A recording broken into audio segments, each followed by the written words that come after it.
Hello everyone and welcome to day number 6 of the Highway to Heaven tournament. Let's meet our first group for today. It's a NASCAR number 20, Miata, Challenger, and Ferrari. Now the Miata seems to be sponsored by Reese's, whereas the NASCAR is sponsored by Chuck E. Cheese's. Now I don't know about you, but nowadays that Chuck E. Cheese mouse seems to be a little creepy to me. Maybe it's because I've been, for the lack of a better word, exposed to Five Nights at Freddy's quite a bit. But, yeah, nowadays he just kind of creeps me out a little bit. Right now, though, the driver of that car is out in front with the Ferrari trying to catch him and is ultimately unable to, with the NASCAR finishing with a 14.1. Now, I believe the fastest time we've had so far was done by the Praetorian Guard, who finished with a 12.57, almost going under 12.5 seconds. I figured some people would finish under 13, but 12.5 now seems also possible. The Challenger did not do so well, though, so we'll have to make up some ground in the second race. Heat number 2, here we go. Now, the NASCAR did finish in first, but that doesn't mean he's out of the woods, because the Ferrari was right behind him by the time they got there, and that's after he swerved around a little bit.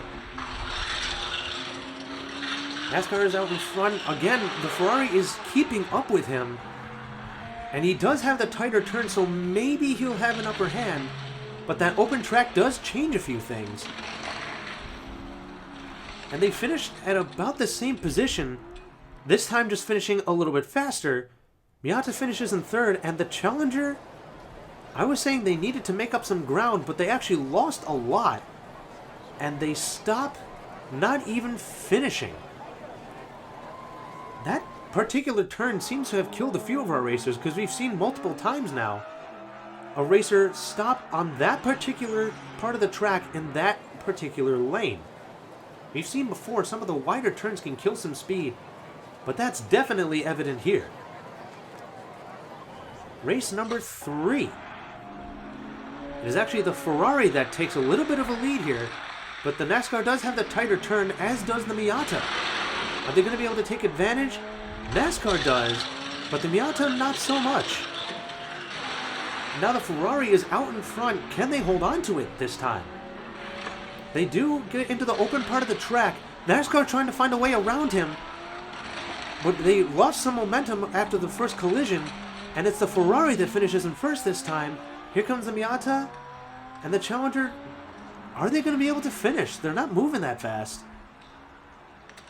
Yeah, they finished, but they once again finished in last, so they're pretty much out of it already. I don't know if that racer is drunk or what, because, yeah, they fall behind pretty quickly, and they have no way to contend with the other racers. Drunk, asleep at the wheel, I don't know. Either way, we're going into this final race here, and it looks like it's going to be mostly between the NASCAR and the Ferrari. The Miata is at least staying consistent, but when you're not finishing in the top 2, that's not very good. Yeah, they're already falling behind. It's really just between these two racers, so it seems pretty much guaranteed that these two will move on to the finals.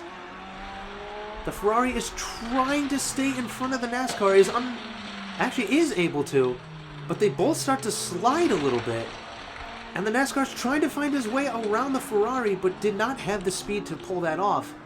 And the Miata actually did relatively well that time, but at this point it's all for naught. The Challenger finishes in last again, but at least they finished. Anytime you don't finish at all, that is a massive blow to your chances to move on. But yeah, finishing in last every time besides that, yeah, I don't know what this crazy driver was thinking, in all honesty. But that's it. Both of them are tied, actually, and they will move on to the finals. Here is our second group. We have a Camaro, a Pontiac, an Atorium, and a Batmobile. And it's not just any Batmobile, but the one that was driven by the great and late Adam West. Rest in peace, superhero. You will be missed. They are staying out in front, but the Atorium and the Camaro are right with him, and they actually pull in front of him. The Batmobile had that wide turn, losing so much speed. That happens so much. Right now it's just between the Camaro and the Etorium from Star Wars. And the Etorium's trying to find his way around and is unable to. Flips upside. Oh my goodness!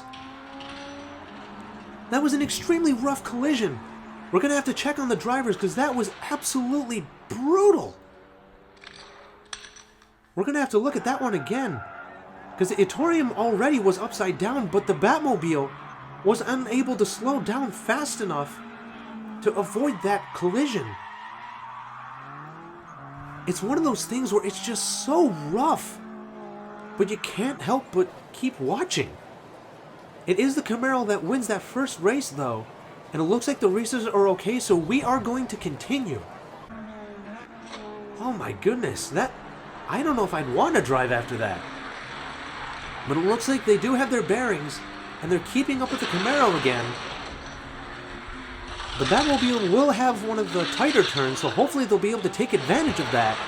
And they do, keeping up with the Etorium, but the Camaro is far enough out in front that unless he slips up, he will win this second race again. And he does just that. But this time the Batmobile actually finishes in second. Well done. Meanwhile, it turns out the Pontiac is a little less fortunate, almost making it around that turn up there. Usually it's that wider turn that kills a lot of racers, but this time it was the second to widest. We are halfway through. If the Camaro wins again, then they will guarantee a spot in the finals, joining the other two that are already there. But once again, we do have that DC Star Wars combo. Let's see which one, if either, will join the Camaro at this point. The Pontiac probably will not, because they always fall so far behind. But the Etorium and the Batmobile are fighting for second place here, whereas the Camaro is trying to finish in first, does that, and automatically seals his spot in the finals. It's just a matter of who will join them. It's definitely not going to be the Pontiac, because they actually stopped before they even got to that deadly turn. I don't know what caused that to happen, especially since they're in the middle of going downhill, but yet they're already out, whereas the Camaro is already moving on. A fight for second place between the Etorium and the Batmobile. We've already seen at least, I believe, 3 separate Star Wars vehicles move on. So I'm sure people would love to see more DC vehicles. And this Batmobile might just do that if they can finish in front of the Etorium. But right now the Etorium is out in front. Batmobile's trailing behind. The Camaro is trying to get the sweep, but the Etorium says no way and stops him from doing that. And it looks like the Etorium will likely join the Camaro in the finals. And once again,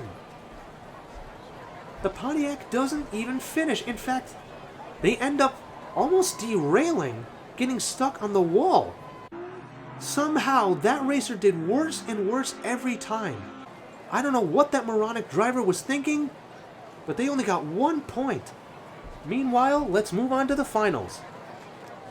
This is going to be interesting because we have another Star Wars vehicle up for contention to join the top 8 racers in the overall tournament. And if that happens, we'll have at least half of the people in that top 8 be Star Wars vehicles. The question is, will they be able to do that? They are back in third right now, whereas the Camaro and the NASCAR are fighting for first. The Etorium is trying to catch up and is almost passing the NASCAR, but is unable to do it. And the Camaro wins again, trying to get a sweep this time, but was denied earlier. So he's definitely trying to make up for that now. And the Etorium finishes in third. Not a good start if he wants to join the other Star Wars vehicles in the overall finals. Race number 2. And here we go. Right now, the Camaro is taking an early lead. And the Etorium and the Ferrari are right on his tail. But that turn definitely makes a big difference. Those turns definitely can be game changers. Etorium has the widest turn and ultimately falls all the way to the back of the pack. Camaro's trying to stay out in front again. And he does do that. Meanwhile, the Ferrari slides sideways and ultimately slows down the other two, really helping the Camaro get that win. He hasn't really been able to break the 13-second mark yet, I don't think. But he already does have 2 wins. Once again, if he wins here, he guarantees a victory. And he will be able to join the other racers in the final tournament. The Etorium, I'm sure, would love to stop him again, but if he wants to move on, he will need a miracle. The Camaro does have the widest turn. Actually, no, he doesn't. But he does have one of the wider turns, and he stays out in front anyway.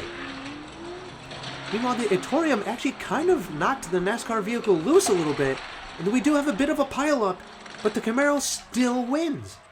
I'm not quite sure who finished in second, though, because the Etorium was kind of next to the Ferrari. No, it was the Ferrari who finished in second, but at this point, the Camaro is already going to move on. With 3 straight wins, at this point, he's just trying to get a sweep. He was denied that earlier, so I'm sure he's going to be extra motivated to get the sweep here. I think he does have the widest sweep this time, or the widest turn, excuse me. And he does, but he does stay in second, right behind the NASCAR, trying to get in front of him. We do have a bit of a pileup, but they still relatively stay in the same positions. And once again, the Camaro is denied a sweep, but that does not matter, because he will win and move on, joining our roster in the final tournament overall. Yeah, there's 3 Star Wars vehicles. We almost had 4, but not this time around. Thank you so much for watching, and we'll see you next time.